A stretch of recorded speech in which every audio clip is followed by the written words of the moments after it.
Bismillahirrahmanirrahim.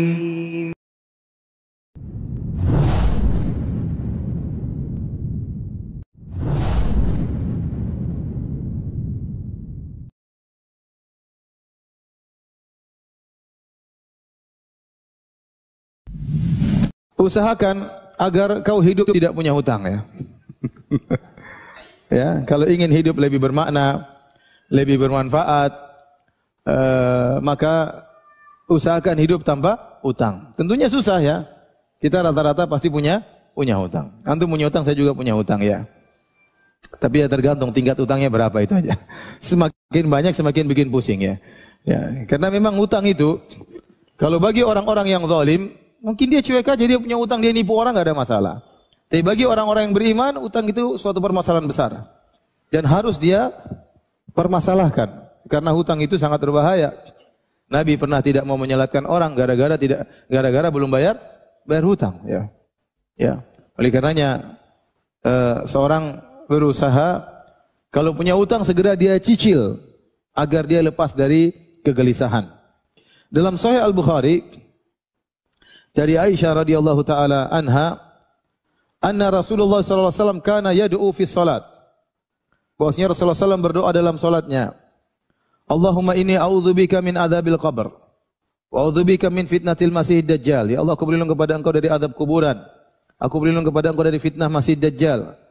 Wa a'udzubika min fitnatil mahya wa fitnatil mamat. Aku berlindung kepada Engkau dari fitnah kehidupan dan fitnah kematian. Allahumma inni a'udzubika minal ma'tham wal maghram. Ya Allah, aku berlindung kepada Engkau dari dosa-dosa dan dari hutang.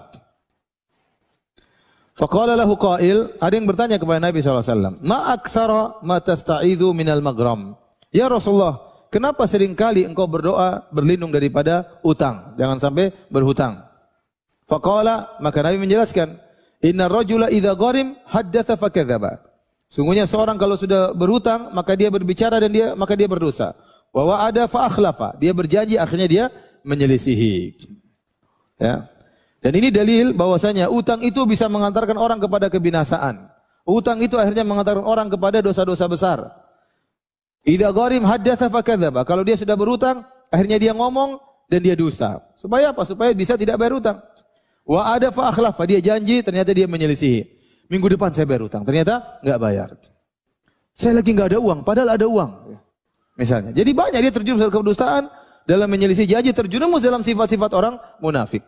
Idza haddatsa kadzaba wa idza wa'ada akhlafa wa idza tumina khan. Terkumpul pada orang yang berhutang. Kalau berbicara dia dusta, ya. Kalau dia berjanji dia menyelisihi, kalau dikasih amanah dia tidak amanah, ya.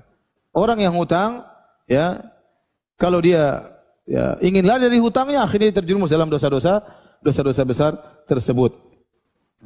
Bagaimana seorang berbanyak untuk berdoa kepada Allah Subhanahu wa taala agar terhindar dari hutang. Kalau dia punya hutang, agar segera lunas hutangnya. Maka ini saya peringatkan kepada bapak dan ibu-ibu, ya. Kebutuhan kita banyak, namun harus kita prioritaskan mana yang lebih utama. Jangan kita terlalu berangan-angan, bermimpi-mimpi, ingin sesuatu yang mewah, sementara kemampuan kita tidak ada. Akhirnya kita hutang. Kalau kita sudah hutang, ya, kita jadi hidup gelisah. Kalau kita beriman, ada orang tidak beriman, dia cuek saja. Ada sepasang suami istri, suaminya soleh, istrinya enggak soleh. Suaminya mikir utang banyak, istrinya santai saja. Mas, utang lagi mas. Utang lagi, buat apa? Beli mobil lagi, kita butuh mobil lagi. Mobil pertama, enggak, masih butuh lagi, enggak apa-apa, utang aja. Tawakal sama Allah, insya Allah bisa lunas. Yang gelisah suaminya, karena yang ditagih suaminya. Kalau orang soleh, wanita soleha pasti pusing mikir hutang. Bagaimana kalau dia meninggal dia punya hutang? Nabi saja tidak menyolatkan orang yang punya hutang. Maka seorang supaya dia bisa hidup tentram berusaha untuk apa? Tidak punya hutang. Kalau punya hutang segera dia lunasi.